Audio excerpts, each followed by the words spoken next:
खजाने की खोज में। एक गांव में एक रामलाल नाम का एक किसान अपनी पत्नी और 4 लड़कों के साथ रहता था। रामलाल खेतों में मेहनत करके अपने परिवार का पेट पालता था। लेकिन उसके चारों लड़के आलसी थे, जो गांव में वैसे ही इधर उधर घूमते रहते थे।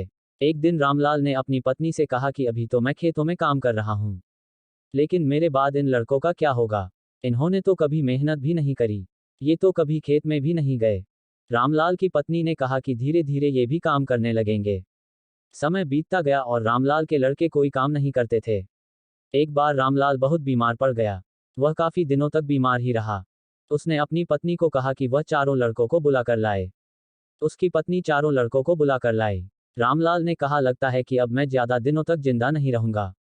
रामलाल को चिंता थी कि उसके जाने के बाद उसके बेटों का क्या होगा। इसलिए उसने कहा, बेटों, मैंने अपने जीवन में जो भी कुछ कमाया है वह खजाना अपने खेतों के नीचे दबा रखा है।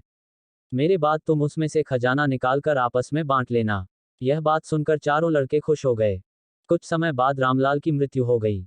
रामलाल की मृत्यु के कुछ दिनों बाद उसके लड़के खेत में दबा खजाना निकालने गए। उन्होंने सुबह से लेकर शाम तक सारा खेत खोद दिया, लेकिन उनको कोई भी खजाना नजर नहीं आया। लड़के घर आकर अपनी माँ से बोले, माँ, पिताजी ने हमसे झूठ बोला था, उस खेत में हमें कोई खजाना नहीं मिला।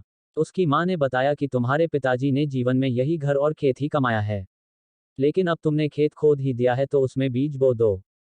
इसके बाद लड़कों ने बीज बोए और माँ के कहेनुसार उसमें पानी देते गए। कुछ समय बाद फसल पककर तैयार हो गई, जिसको बेचकर लड़कों को अच्छा मुनाफा हुआ, जिसे लेकर वह अपनी माँ के पास पहुंचे। माँ ने कहा कि तुम्हारी मेहनत ही असली खजाना है, यही तुम्हारे पिताजी तुमको समझाना चाहते थे। सीख, हमें आलस्य को त्याग कर मेहनत करना चाहिए। मेहनत ही इंसान की असली दौलत है।